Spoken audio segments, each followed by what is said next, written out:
Hello students, welcome to my YouTube channel. Students, आप लोगों को यह जानकर काफ़ी ज़्यादा खुशी होगी कि मैं कक्षा 11वीं का विषय अर्थशास्त्र का, जिसको हम इंग्लिश में इकोनॉमिक्स कहते हैं, तो इसका पेपर लेके आ चुका हूं। जो कक्षा 11वीं का अर्थशास्त्र का पेपर है वो आपका 14 मार्च को है। कितने मार्च को है? 14 मार्च का। तो 14 मार्च के लिए ये वीडियो काफ़ी ज़्यादा महत्वपूर्ण होने वाली है, साथ ही पेपर भी काफ़ी ज़्यादा महत्वपूर्ण होने वाला है, क्योंकि इसमें मैं आप लोगों के सामने पूरे आपके जो सही विकल्प, रिक्त स्थान, आपकी सही जोड़ियाँ, पूरा पेपर जो क्वेश्चन आंसर दिए गए हैं इनको मैं उत्तर सहित बताने जा रहा हूँ, ताकि आप लोग पेपर देने जाए तो आपको किसी पे कन्फ्यूजन ना रहे, वो आप लोग पता लग सके कि हमारा पेपर किस प्रकार से आ रहा है, किस पैटर्न पे आ रहा है। संपूर्ण सोल्यूशन इसमें बताने जा रहे हैं। तो चलिए शुरू करते हैं। ये वीडियो मुश्किल से मुश्किल आपका 10 से 20 मिनट का होगा। 10 से 20 मिनट में आपको पूरा समझ आ जाएगा हमारा पेपर कितना कैसा आ रहा हो, कितना हम पे बन रहा हो, कितना नहीं बन रहा। ठीक, चलिए तो शुरू करते हैं।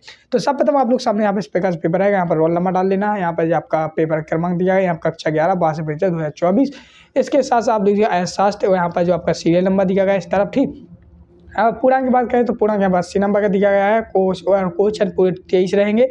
तो और समय आपके पास 3 घंटा रहेगा, और यहाँ पे आपके पास 5 पेज दिए, 5 पेज में पूरा प्रिंट है। ठीक, तो चलिए शुरू करते हैं। तो यहाँ पर निर्देश दिए गए हैं जो हिंदी में दिए गए हैं, साथ ही साथ यहाँ पे इंग्लिश में दिए गए, तो यानी हिंदी और इंग्लिश मीडियम दोनों के लिए पेपर है। चलिए, तो जैसा कि आप लोग देख सकते हो, पहले आप लोग यहाँ पर देख सकते हो, जैसे हम लोग पेज पलटेंगे तो यहाँ पर रहेंगे हम लोग, हमारे सामने क्या सही विकल्प चुनकर लिखना है। क्या करना है? सही विकल्प चुनकर लिखना है, जो कि आपके यहाँ पर 7 नंबर में दिए गए हैं। ठीक, तो देखो, जैसे कि पहला निकाल आपके सामने सही विकल्प चुनकर लिखना है, तो सभी उत्पादक गतिविधियों का आधार है। तो ऑप्शन है उपभोग, ऑप्शन है विनिमय, ऑप्शन है उत्पाद, ऑप्शन है विपणन। तो अब आप लोग हमें कमेंट करके बताएं कि सर इसमें कौन सा सही आंसर है, तो मुझे पता लग जाएगा कि आप लोग कैसी तैयारी है, कैसी नहीं है। तो हाँ, यहाँ पर एक बच्चे ने कमेंट कर दिया कि सर इसका ऑप्शन सही है, उपभोग। बिल्कुल सही आंसर दिया इस बच्चे ने, इसका सही आंसर आ हो जाएगा, उपभोग। तो मुझे आशा है आप लोगों को बन ही रहा है। अगला है द्वितीय संबंधों का स्रोत होता है। तो चलिए अब इसका भी कमेंट में उत्तर है। जनगणना, NSO रिपोर्ट, भारतीय रिजर्व बैंक, उपभोक्त सभी। तो बताइए जल्दी से कमेंट। एक बच्चे ने यहाँ पे ऑप्शन दिया है भारतीय रिजर्व बैंक, और 3 बच्चों ने लिखा है उपयुक्त सभी। बिल्कुल सही आंसर दिया आप लोगों ने, उपयुक्त सभी बिल्कुल सही आंसर है। तो आशा करता हूँ आप लोगों को बन ही रहा है। तीसरा लिखा आप लोग सामने यहाँ पर, निम्नलिखित में से कौन सा सबसे अधिक अस्थायी माध्य है? जो इनमें से निम्नलिखित कौन सा अस्थायी, देखो यहाँ पर अस्थायी पूछा, स्थायी नहीं अस्थायी, तो यहाँ पर आपको ध्यान देना है। तो यहाँ पर लगा मध्यिका, बहुलक, समांतर माध्य, गुणोत्तर माध्य। तो अब आप लोग जल्दी से कमेंट करें।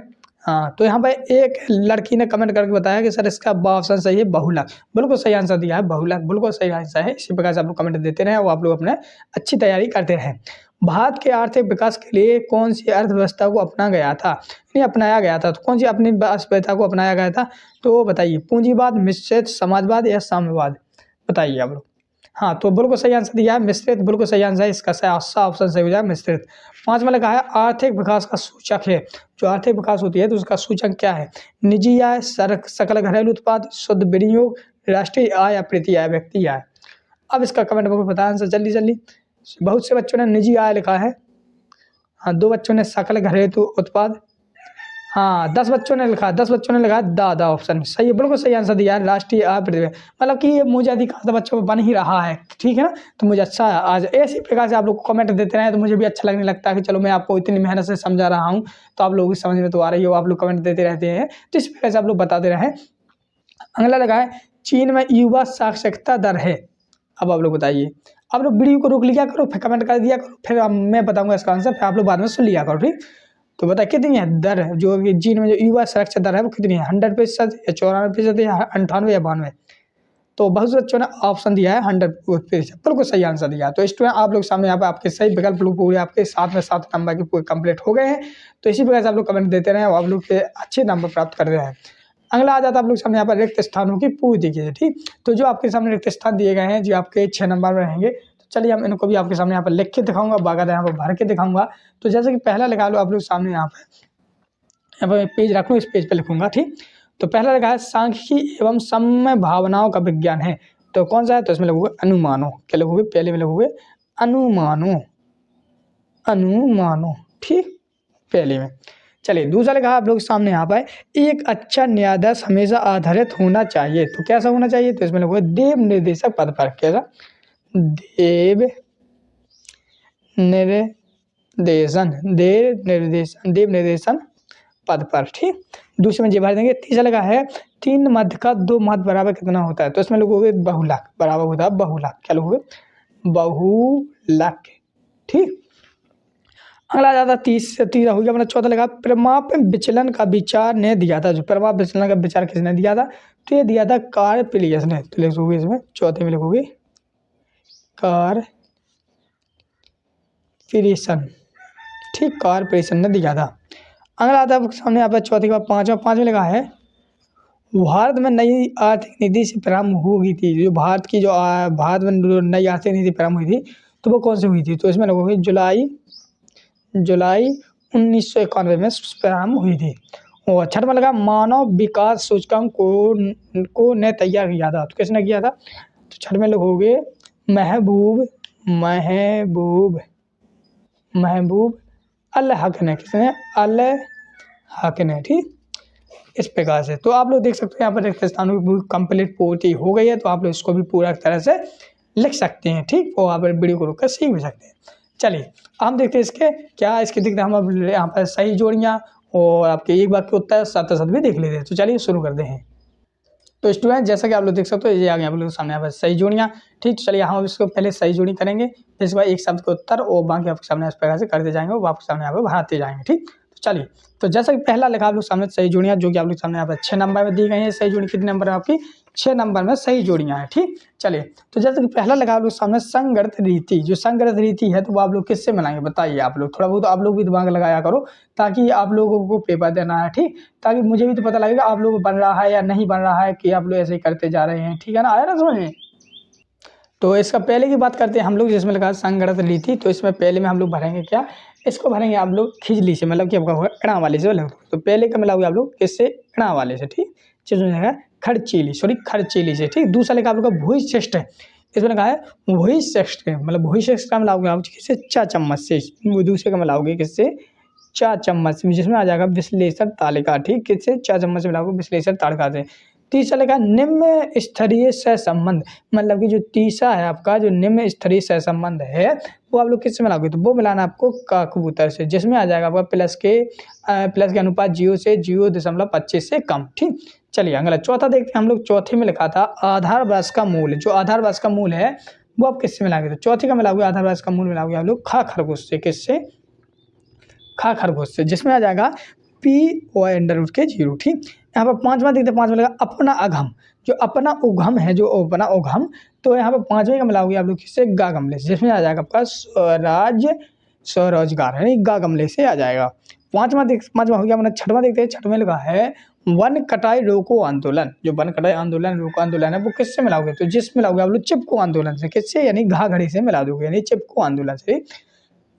तो इस प्रकार से मैंने आप लोग सामने यहाँ पर ये बता दिया। आप लोग चाहो तो वीडियो को रोक कर इसको लिख भी सकते हो, वो आप लोग समझ भी सकते हो, ठीक। काफ़ी ज़्यादा सरल पेपर है, वो नहीं बन रहा है तो मैं तो आपको सामने यहाँ पर बता ही रहा हूँ। फिर आ जाता आप लोग सामने यहाँ पर जी आ जाता आपका एक शब्द एक वाक्य उत्तर भी, ठीक। तो एक शब्द एक वाक्य उत्तर भी हम आपके सामने यहाँ पर दिखाऊंगा, बाकायदा लिख के दिखाऊंगा, जो कि आपके यहाँ पर 7 नंबर में दिए गए हैं, ठीक। तो देखो पहला लगा वर्गीकरण तथा सारणीकरण के क्रम में अंतर होता है, जो वर्गीकरण या सारणीकरण होता है उसके अंतर में क्या अंतर होता है। तो चलिए उसका आंसर देख लेते हैं। उसमें लिखोगे आप लोग कैसा, क्या इसमें लिखा था, 1 मिनट। तो स्टूडेंट थोड़ा यहाँ पे एक मिस्टेक हो चुकी है, जो यहाँ पर जो क्वेश्चन उनको ऊपर नीचे करना था तो यहाँ पर गलत हो गया। जैसे यहाँ पर एक शब्द को उत्तर लिख दिया था, लेकिन यहाँ पर थी जी आपके साथ हैं और जी आपके एक शब्द के उत्तर हैं, ठीक। तो यहाँ पर गलती हो, लेकिन आपके पेपर में आप लोग को सही में से टाइप आएगा, क्योंकि वे लोग सुधार देंगे, ठीक। इसमें अभी हाल में सब मिस्टेक हो चुकी है, तो उन लोगों को पता चल ही गया है कि यहाँ पर मिस्टेक, तो आपके पेपर में सही में सही आएगा, आप लोग को कन्फ्यूजन नहीं रहनी है। तो चलिए तो हमें यहाँ पर थोड़ा क्वेश्चन हुआ था, लेकिन मान लीजिए एक शब्द के उत्तर इसको बना दिया था और सत ऐसे बना दिया, ठीक। जबकि जी है सत और जी आपके एक शब्द के उत्तर, ठीक। तो पेपर में आपके सुधार हो चुका है, तो पेपर में तो आपको जो पेपर रहेगा तो उसमें आप लोग सही में सही आएगा, आपको घबराने की कोई बात नहीं, लेकिन मैं यहाँ पर समझा देता हूँ। तो जैसा कि जी है आपके क्या सत। तो चलिए हम लोग अब सत करते हैं। तो पहला लगा था आप लोग सामने वर्गीकरण तथा सारणीकरण में क्रियान्वयन के क्रम में अंतर होता है। अब आप लोग बताइए क्या अंतर होता है, सत्य या असत्य, बताइए आप लोग। तो देखो पहला है तो जो आपका हो जाएगा सत्य, हाँ अंतर होता है। तो क्योंकि आपका जो पहला वाला है, जो यहाँ पर लिख देता हूँ मैं, पहला वाला है जो आपका वो हो जाएगा आपका सत्य, ठीक। दूसरा वाला लगा था कि मध्य का बीजगणितीय बीजवचन संभव नहीं है, तो दूसरे का हो जाएगा आप लोग सामने यहाँ पर असत्य। क्या हो जाएगा, दूसरे का हो जाएगा असत्य। तीसरा लिखा है यहाँ पर परिमाप विचलन का एक आदर्श या वैज्ञानिक माप है, तो तीसरे का हो जाएगा सत्य। ठीक, सत्य। और चौथा लगा मानवीय पूंजी का आशय किसी देश की जनसंख्या से नहीं है, तो चौथे का हो जाएगा क्या, सत्य। चौथे का हो जाएगा असत्य, हाँ चौथे का हो जाएगा असत्य। ठीक, सॉरी असत्य रहेगा। पांचवा लिखा है कृषि उत्पादन में वृद्धि हेतु हरित क्रांति प्रारंभ की गई थी, तो सभी लोग पता है हाँ की गई थी, तो सत्य हो जाएगा। छठवां लिखा है सांस फूलना वायु प्रदूषण के कारण उत्पन्न होता है, तो जैसे आप लोग जानते हैं कि सत्य है, जब सांस फूलना होता है जब वायु प्रदूषण के हालात तो होता ही है। सातवां देखते हैं, सातवां लगा दोहरी कीमत नीति लागू करने वाला देश का नाम लिखिए, तो वो हो जाए नाम क्या है, दोहरी जो है दोहरी कीमत नीति लागू करने वाला देश है, तो क्या, तो ये हुआ क्या, असत्य हो जाएगा। ठीक, असत्य। ठीक, तो इस प्रकार से आप लोग सामने यहाँ पर ये 7 असत्य भी कंप्लीट हो गए हैं, आप लोगों को समझ में ही आ गए होंगे। चलिए अगला देखते हैं हम लोग एक शब्द एक वाक्य उत्तर, जो कि आप लोग सामने इस प्रकार से दिए गए हैं। फिर हम लोग यहाँ पे आगे के क्वेश्चन देखेंगे, 2-2 नंबर के देखेंगे, 3-3 नंबर देखेंगे, संपूर्ण सोल्यूशन के साथ करेंगे। यहाँ पर मैं लिख के भी दिखाऊंगा। जैसे पहला लगा दूँ सामने, क्या एक बरस में जिसमें सूखा पड़ा हो वो आदर्श बरस हो सकता है, हाँ या नहीं, तो पहले हो जाएगा नहीं, नहीं हो सकता, तो इसमें हो जाएगा नहीं।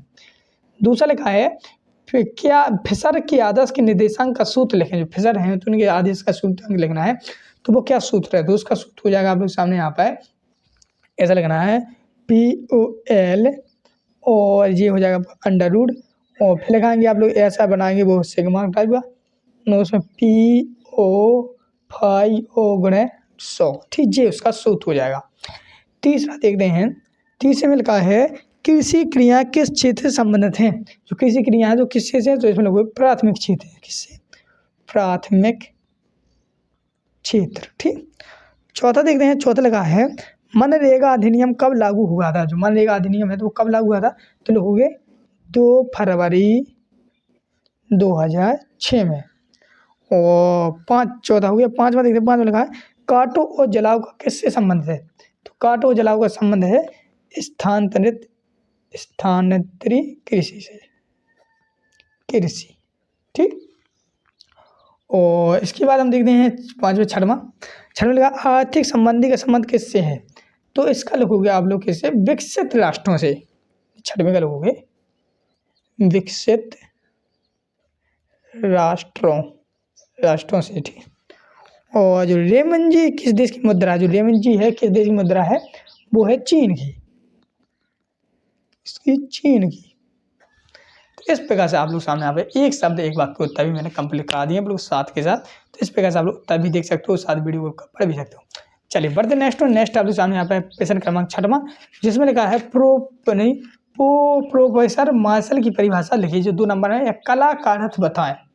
ठीक, तो इसका हमें क्या लिखना है, परिभाषा लिखना है, या तो हम कला के अर्थ बताएं। तो देखो स्टूडेंट, फिर अगला क्वेश्चन आता है आप लोग सामने ये वाला, जिसमें लिखा था 7वां लिखा है प्राथमिक संबंध, तो प्राथमिक संबंध किसे कहते हैं, आंखों के वर्गीकरण पर अर्थ लिखिए। ठीक, त्रिलेखन क्या है, तो इन सब के हमें आंसर देना है। ठीक, तो इन सब के आंसर आप लोग किस प्रकार से देंगे, चलिए वो मैं यहाँ पर समझा देता हूँ, साथ ही आपके सामने यहाँ पर बता भी देता हूँ। ठीक, चलिए तो इन सभी के आंसर जो जितने इस पेपर में जो क्वेश्चन दिए गए हैं इस पेपर में, इन सभी क्वेश्चन के इन प्रश्नों के आपके गाइडों आपकी किताबों से आंसर ढूंढ ढाड़ के मैंने एक PDF बना ली है। ठीक, अब उस PDF के माध्यम से मैं आपको समझाऊंगा, बाकायदा इसको पढ़ाऊंगा। ठीक, तो पहला 6वां क्वेश्चन था जो उसमें था आपके सामने यहाँ पर परिभाषा में लिखनी थी। ठीक, तो मार्शल के अनुसार लिखनी थी, तो हम यहाँ पर लिख के दिखाएंगे, जैसे कि यहाँ पर लिखा है, 1 मिनट बेटा। तो स्टूडेंट जैसे कि आप लोग सामने यहाँ पर 6वां क्वेश्चन था, तो चलिए इसका आंसर हम लोग देख लेते हैं। इसका आंसर मैंने PDF के माध्यम से दिखा रहा हूँ। ठीक, देखो यहाँ पर इस प्रकार से रख देता हूँ ताकि आप लोग किसी पर कन्फ्यूजन ना हो। 1 मिनट, थोड़ा ये रोशनी बढ़ रही है, हाँ अब सही रहा। ठीक, देखो ये रहा, तो आप लोग इस प्रकार से लिखेंगे। देखो अर्थशास्त्र मनुष्य के जीवन में साधारण व्यापार संबंधी क्रियाओं का अध्ययन है, इस बात की विवेचना करता है कि वह किस प्रकार धनु प्राप्त करता है और किस प्रकार उसका उपयोग करता है। इस प्रकार यह एक और धन का अध्ययन है और दूसरी ओर जो आर्थिक महत्वपूर्ण मनुष्य के अध्ययन का एक भाग है। ठीक, तो इस प्रकार से आप लोग प्रश्न क्रमांक 6वें का उत्तर हो जाता है। चलिए हम लोग देखते हैं प्रश्न क्रमांक 7वें का उत्तर। तो 7वां क्वेश्चन लगा प्राथमिक संबंध किसे कहते हैं, प्राथमिक संबंध किसे कहते हैं, तो चलिए इसका आंसर देख लेते हैं। तो इसका आंसर लिखोगे आप लोग उत्तर में यहाँ से लिखोगे प्राथमिक संबंधों के ऐसे संबंध है जो अनुसंसाधनों द्वारा स्वयं को एकत्रित किए जाते हैं, प्राथमिक समग्र मौलिक होते हैं क्योंकि वे समग्र नए सिरे से एकत्रित किए जाते हैं।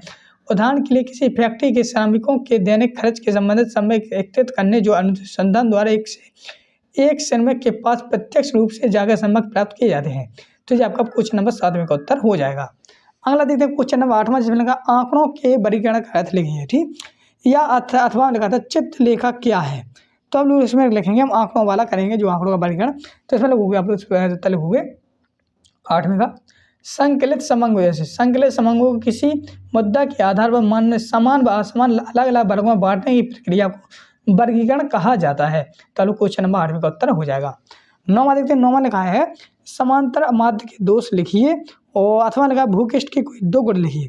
तो हम लोग यहाँ पर दोष लिखेंगे समांतर माध्य के दोष। तो इस प्रकार से लिखेंगे, इस प्रकार से उत्तर लिखेंगे दोष इनका मान केवल निरीक्षण द्वारा नहीं किया जा सकता। और दूसरा लिखेंगे इसके प्रत्येक मूल्य को सामान्य महत्व दिया जा सकता है जिससे परिणाम भ्रमता हो सकते हैं। कभी कभी माध्य मूल्य का वह मूल होता है जो मूल्यों से में कोई अस्तित्व नहीं होता है। तो इस प्रकार से आप लोग सामने जी भी आपका सही आंसर हो जाएगा। अगला क्वेश्चन नंबर 9 हो गया अपना। क्वेश्चन नंबर 10 देखते हैं। तो क्वेश्चन नंबर 10 में देखते हैं। तो 10 में लिखा है अपकड़ित मापने की प्रमुख विधियां कौन कौन सी हैं, ठीक, और अथवा विस्तार से क्या है। तो अपन 10वां वाला करेंगे, जब विधियां पढ़ेंगे तो विधियां कौन कौन सी हैं। तो हमने यहाँ पर 3 विधियां लिखी हैं जो आपकी हैं अपीकरण मापने की प्रमुख विधियां। एक तो विस्तार हो जाएगी, दूसरी हो जाएगी चतुर्भुज विचलन, तीसरी हो जाएगी माध्य विचलन तथा चौथी हो जाएगी परिमाप विचलन। तो ये आपकी क्वेश्चन नंबर 10 का आंसर हो जाएगा। क्वेश्चन नंबर 11 में लिखा था बाजार अर्थव्यवस्था का अर्थ बताइए। तो हम लोग इसका आंसर देखते हैं। क्वेश्चन नंबर 11 का बाजार अर्थव्यवस्था का, तो इसका आंसर ये रहा जिस व्यवसाय में वस्तुओं सेवाओं का क्रय विक्रय भुगतान और प्राप्तियों का आधार मुद्रा हो और सारा उत्पादन बाजार बेचने से उद्देश्य किया जाए उसे हम बाजार अर्थव्यवस्था कहते हैं। तो क्वेश्चन नंबर 11 का उत्तर कंप्लीट हो जाता है। चलिए पढ़ते नेक्स्ट क्वेश्चन नंबर 12 जिसमें लिखा है बेरोजगारी का क्या अर्थ है। तो इसका आंसर देख लेते हैं हम लोग। तो 12 का हो जाएगा आप लोग बेरोजगारी का अर्थ है और तका की ऋण क्या है। तो हम लोग यही वाला करेंगे, ऊपर वाला जो बेरोजगारी वाला जिसमें लगा हुए यहाँ पर, हाँ जो 12 वाला है। जब कोई व्यक्ति कार्य करने की योग्यता इच्छा रखता है परंतु उसे कार्य नहीं मिल पाता है तो इसे हम बेरोजगारी कहते हैं। अतः बेरोजगारी से ऐसी स्थिति है जिसमें राष्ट्र उन सभी लोगों को कार्य उपलब्ध नहीं करा पाता जो कार्य करने के इच्छुक एवं योग्य हो। तो क्वेश्चन नंबर 12 का उत्तर कंप्लीट हो जाता है। अगला है क्वेश्चन नंबर 13। आप लोग चाहो तो वीडियो को रोक कर भी आप लोग अच्छी तरह से पढ़ भी सकते हैं, ठीक, क्योंकि मैं थोड़ा यहाँ पर जल्दी बता रहा हूँ। यहाँ पर क्या है मौसमी बेरोजगारी से क्या आशय है। तो चलिए इसका भी आंसर लिखेंगे हम लोग क्वेश्चन नंबर 13 का, जिसका आंसर लिखोगे यह बेरोजगारी भारत जैसे कृषि प्रधान देश में विशेष रूप से मिलती है। वर्ष के कुछ भाग तो में तो किसानों पर अत्यधिक कार्यभार होता है और कुछ भाग में कार्य का भार कम होता है। इस कम कार्यभार वाले समय में ही मौसमी बेरोजगारी होती है। सामान्यतः फसल की कटाई के बाद और अगली बुवाई से पहले मौसमी बेरोजगारी की स्थिति पाई जाती है। तो क्वेश्चन नंबर 13 का उत्तर जी आपका कंप्लीट हो जाता है। क्वेश्चन नंबर 14 देखते हैं जिसमें लिखा है तृतीय क्षेत्र के उदाहरण दीजिए। जो तृतीय क्षेत्र के उदाहरण देना हमें तो क्या रहेगा। तो क्वेश्चन नंबर 14 है, हाँ, तो इसका आंसर लगो क्वेश्चन नंबर 14 का परिवहन संचार व्यापार आदि की संबंधित गतिविधियां तृतीय क्षेत्र में आती हैं। तो क्वेश्चन नंबर 14 का उत्तर कंप्लीट हो जाता है। तो जितने क्वेश्चन 6 से लेकर 14 तक हमने भी बताया ये कितने नंबर के, 2 नंबर के सारे के सारे, ठीक। चलिए अब हम पढ़ते हैं अगले पेज की ओर। हाँ तो ये रहा। तो क्वेश्चन नंबर 15 है जो भी आपका 2 नंबर रखा है। क्वेश्चन नंबर 15 देखते हैं हम। यहाँ पे लगा है बाजार व्यवस्था से क्या है। तो बाजार व्यवस्था यहाँ पे लगा है आपका आर्थिक नियोजन का क्या आशय है। तो यहाँ पर देख लेते हैं हम लोग। तो चलिए जी आपका अपकरण शब्द दे दो। यहाँ पर जी है 15 अब किरण शब्द का बिखाव या फैलाव है, अतः इसके द्वारा एक पता लगाने का प्रयास करते हैं कि समंकों का आवृत्ति विवरण में एक रूपता है या विविधता है। बाउले के अनुसार अपकृत पदों के विचलन का अंतर एक नाम है। स्थलीय गिर अनुसार स्थल का आंकड़े का मूल्य दोनों को फैलने की सीमा प्राप्त रखते हैं, उन आंकड़ों का विचरण या अपकरण कहते हैं। क्वेश्चन नंबर 16 में लिखा है आप लोग सामने यहाँ पर प्रत्यक्ष व्यक्ति अनुसंधान के गुण लिखना है। तो क्या गुण लिखना है। तो चलिए हम गुण लिख रहे हैं। ये भी आपका 3 नंबर में है तो इसको हम 3 या 4 गुण लिख सकते हैं, ठीक। यहाँ पर मैं आपके सामने 5 गुण बता रहा हूँ, ठीक। तो लिखोगे प्रत्यक्ष व्यक्तिगत अनुसंधान के गुण। तो पहला लिखोगे समंकों की परिशुद्धता की मात्रा पाई जाती है, मात्रा पाई जाती है। दूसरा लिखोगे समंकों में मौलिकता का गुण पाया जाता है। तीसरा लिखोगे समंकों का संकलन का एक ही व्यक्ति द्वारा किए जाने के कारण उसमें सहजता का सह स्वरूप गुण पाया जाता है। चौथा लघु तुलनात्मक अध्ययन संभव हो जाता है। पांचवा लघु यह विधि लोचदार क्योंकि अनुसंधान उद्देश्य की पूर्ति के लिए आवश्यकता परिवर्तन कर सकता है। तो 5 बताए, तो 5 में से आप लोग 3 लिख देंगे तो 3 नंबर आपके कंप्लीट हो जाएंगे। क्वेश्चन नंबर 17 में लिखा था लोज वृक्क किसे कहते हैं, उदाहरण से लिखिए। ठीक, तो लोज वृक्क देखते हैं। तो यहाँ पर लगा है तो लोज वृक्क का ये है, तो इससे ऐसे लिखना है, विपणन में असमानता के अनुसार के लिए एक आरोखी माप जिसे लंजिक वृक्क कहा जाता है। इस वृक्क का प्रयोग संजीव रूप से व्यक्त सूचना परिवर्तनशीलता को मापने मात्रा को दर्शाने के लिए किया जाता है। उदाहरण के लिए आय की लोजेज वृक्क जनसंख्या के प्रतिशत और उसको कुल आय के भाग में संबंध बताती है। यह 2 या 2 से अधिक विवरणों को परिवर्तनशील को तुलना में विशेष है। तो क्वेश्चन नंबर 17 का उत्तर कंप्लीट हो जाता है। अगला क्वेश्चन नंबर 18 जिसमें लिखा ब्रिटिश आर्थिक नीति का भारतीय उद्योग पर क्या प्रभाव पड़ा है। तो 18 का उत्तर लिखेंगे जो ब्रिटिश आर्थिक नीति है। तो देखो 18 में है जो आपका 3 नंबर में दिया गया है, तो इसका है थोड़ा बड़ा है क्योंकि 3 नंबर में तो हमको थोड़ा बड़ा ही लिखना पड़ेगा। तो जैसे यहाँ लगाया है ब्रिटिश शासन की 2 प्रमुख शोषण नीति बतलाई गई। संकेत दूसरे बिंदु के लिए अति लघु तो लघु भारत में ब्रिटिश सरकार की आर्थिक नीतियों के कारण भारतीय उद्योग व्यापार नष्ट हो गए हैं। उद्योग क्रांति की परीक्षा इंग्लैंड में सूती वस्त्र उद्योग के विकास के कारण तथा यूरोप में आयुध पर बढ़ने वृद्धि के कारण अंग्रेजी सरकार ने भारतीय उद्योग को नष्ट करने की नीति अपनाई है। भारत के कुछ ही दशकों के भीतर एक प्रमुख, तो इस प्रकार स्टूडेंट आप लोग चाहो तो इसको वीडियो को पूरा का पूरा आप लोग लिख भी सकते हो, सारी पढ़ भी सकते हो। ठीक, तो इसमें यहाँ से क्वेश्चन नंबर 18 है जी, और क्वेश्चन नंबर 19, फिर 20, फिर 21 और 22 और ये 23। ठीक जी, आपका 23 आ। इन सभी के आंसर मैं आप लोगों के सामने यहाँ पर पूरा का पूरा यहाँ पर PDF को देने जा रहा हूँ। ये PDF है, पूरा पूरा दे देता हूँ ताकि आप लोग अच्छे से पढ़ सकें। तो PDF को कैसे डाउनलोड करना चलिए बता देता हूँ। तो जितने भी स्टूडेंट सब लोग, जितने भी लड़का बेटियाँ जितने भी आप लोग हो स्टूडेंट कक्षा 11वीं वाले जितने भी स्टूडेंट यहाँ तक वीडियो देंगे, सभी लोग क्या करें, पहले चैनल को सब्सक्राइब कर लें। सभी लोग जितने भी हैं, क्योंकि सब लोगों ने, बहुत से लोगों ने कर लिया था कक्षा 11वीं वाले, आप लोग रह गए थे क्योंकि आप लोगों का हिंदी का पेपर है, वो भी मैं इसी प्रकार से लाऊंगा ताकि आप लोग अच्छे नंबर प्राप्त कर सकें। तो सब्सक्राइब कर लिया आप लोगों ने। ठीक, जिन लोगों ने नहीं किया कर लीजिए, जिन लोगों ने नहीं किया तो कर लीजिए, जिन लोगों ने कर लिया तो अच्छी बात है। तो अब इस PDF को डाउनलोड कैसे करना, ये PDF। ठीक, इस PDF को डाउनलोड करने के लिए डिस्क्रिप्शन में एक तो टेलीग्राम ग्रुप की लिंक है, टेलीग्राम ग्रुप से भी डाउनलोड कर सकते हैं। यहाँ पर वहाँ पर नहीं मिलता तो आप लोगों को क्या करना है, गूगल पे लिखना है www.student पेज। जैसे आप लोग लिखोगे आपके सामने यहाँ पे पहले ही आ जाएगी वेबसाइट। उस वेबसाइट पर क्लिक करके ही आप लोग MP बोर्ड पर क्लिक करना है। MP बोर्ड पर क्लिक करके आप लोग वहाँ से 9 से लेके आप लोग 12वीं तक की पूरी PDF डली है, वहाँ से आप लोग डाउनलोड कर सकते हैं। तो मिलते हैं हम लोग नेक्स्ट वीडियो में। नेक्स्ट वीडियो में का पेपर आपका नेक्स्ट, तो कमेंट करके जरूर मिलते हैं नेक्स्ट वीडियो, तब तक ले जाए। जय भारत।